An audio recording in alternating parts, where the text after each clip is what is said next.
എന്തോ നീ ചോദിക്കുക, കാര്യം ചോദിക്കുക, മനസ്സിൽ വന്ന എന്താണ് അത് ചോദിക്കുക. അണ്ണേ എന്തോ ഓ അല്ലെങ്കിൽ വേണ്ട.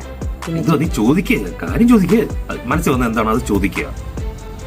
അണ്ണിയേ, എന്തോ ഈ മറ്റു രാജ്യങ്ങളിൽ നിന്ന് വന്ന് നമ്മളിവിടെ വന്ന് കേരളത്തിൽ വന്ന് വെഡിങ് നടത്താറില്ലേ? ഉണ്ട്, തീർച്ചയായിട്ടും. ഈ നോർത്ത് ഇന്ത്യയിൽ നിന്നൊക്കെ വന്ന് നമ്മുടെ കേരളത്തിൽ വന്ന് അവർ വെഡിങ് നടത്താറുണ്ട്, വരാറുണ്ട്. മറ്റു രാജ്യത്തു നിന്നും ഇവിടെ വന്നിട്ട് വെഡിങ് നടത്താറുണ്ട്. അപ്പൊ അതൊക്കെ ഭയങ്കര ആഡംബരമായിട്ടുള്ള ഒരു വെഡിങ് അല്ലേ? അതെ. അപ്പൊ അതിന്റെ ഒരു ആവശ്യമുണ്ടോ? എനിക്ക് മനസ്സിലായില്ല. അതായത് ഇപ്പൊ അതിന്റെ ആവശ്യം ഉണ്ടോ എന്നാണോ, അതോ അത്രയും പൈസ മുടക്കുന്നതിന്റെ കാര്യം എന്താണ്, അങ്ങനെയൊക്കെയാണോ ഉദ്ദേശിച്ചത്? അപ്പൊ ആ പൈസ ഉണ്ടെന്നുണ്ടെങ്കിൽ അവർക്കത് അവിടെ വെച്ച് തന്നെ ചെയ്യത്തില്ലേ? ഇല്ലെങ്കിൽ ഒരു പാവപ്പെട്ട ഒരാളെ അത് ഹെൽപ്പായിട്ട് സഹായിക്കത്തില്ലേ? അതെ, ഞാനൊരു കാര്യം പറയാം. സത്യത്തില് അതൊക്കെ അവരുടെ ചോയ്സാണ്. അവർക്ക് എവിടെ പോയി കല്യാണം നടത്തണം, ഇപ്പൊ നോർത്ത് ഇന്ത്യ വന്ന് ചെയ്യണോ, അല്ലെങ്കിൽ സൗത്ത് ഇന്ത്യ വന്ന് ചെയ്യണോ, അല്ലെങ്കിൽ കേരളത്തിൽ വന്ന് ചെയ്യണമെന്ന്, അതൊക്കെ ഓരോരുത്തരുടെ ചോയ്സാണ്. നമ്മൾ അതിനകത്ത് ക്വസ്റ്റ്യൻ ചെയ്യേണ്ട ആവശ്യമില്ല.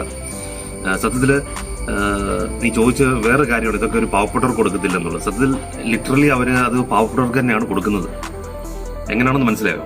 അതായത് അവർ അത്രയും വലിയൊരു കല്യാണം നടക്കുന്നതുകൊണ്ട് തന്നെ എത്രയോ ആളുകൾക്ക് അതിന് ഗുണം കിട്ടുന്നു നമുക്കറിയോ.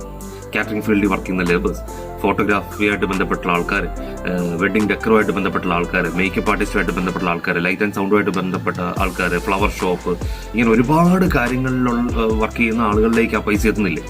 ഇപ്പൊ ആഡംബര വിവാഹം അവർ നടത്തിയില്ലെന്നുണ്ടെങ്കിൽ ആ പൈസ അവരിലേക്ക് ചെല്ലുമോ സത്യത്തിൽ? അപ്പൊ നമ്മളെപ്പോഴും അങ്ങനെയാണ് ചിന്തിക്കേണ്ടത്. ഇവിടെ ആൾക്കാർ വന്ന് ഇവിടെ പൈസ മുടക്കിയാലേ നമുക്കും ഗുണമുള്ളൂ. ആളുകൾ പോക്കറ്റിൽ പൈസ കിട്ടുന്നിട്ടുള്ള കാര്യമുണ്ടോ? അപ്പൊ ആഡംബര വിവാഹങ്ങൾ നടത്തുന്നത് കൊണ്ടാണ് മറ്റുള്ളവർക്ക് ജോലിയും കിട്ടുന്നത്. അപ്പോഴാണ് ഒരു മാർക്കറ്റ് ഉണരുന്നത്. ആൾക്കാർ കീശയൊക്കെ പൈസ ഇട്ടുകൊണ്ടിരുന്നാൽ ഈ മാർക്കറ്റ് ഉണരണമെന്നില്ല. അത് മാത്രമല്ല, പൈസ ഉള്ളത് കൊണ്ടാണ് ഇങ്ങനെയുള്ള ആളുകൾ അവർ വിവാഹങ്ങൾ നടത്തുന്നത്. പക്ഷെ അത്രയും അവര് വളരെ കഷ്ടപ്പെട്ടുണ്ടാക്കിയ പൈസ ആയിരിക്കാം, അല്ലെങ്കിൽ അവർ വലിയ ബിസിനസ്സുകാരൊക്കെ ആയിരിക്കാം. അപ്പോൾ അതിന്റെ അവർക്ക് ഒരുപാട് ഡിസ്പോസിബിൾ ഇൻകം കാണും. അതിൽ നിന്നൊരു ഒരു ശതമാനം എടുത്ത് അവർ അവരുടെ ഇങ്ങനെയുള്ള കാര്യങ്ങൾക്ക് വേണ്ടി ചെലവാക്കുന്നു. അത്രേ ഉള്ളൂ. അതുകൊണ്ട് തന്നെയാണ് നമ്മളെപ്പോ ഉള്ളവർക്ക് അതിന്റെ ഗുണം ലഭിക്കുന്നത്. ഇപ്പൊ മനസ്സിലായോ? മനസ്സിലായി. അതുകൊണ്ട് ഇങ്ങനെയുള്ള ചിന്താഗതികൾ നമ്മൾ ആദ്യം മാറ്റുക. ആ ചിന്താഗതി ഉണ്ടെങ്കിൽ നമ്മളും പൂറായിക്കൊണ്ടിരിക്കും. Okay, thank you.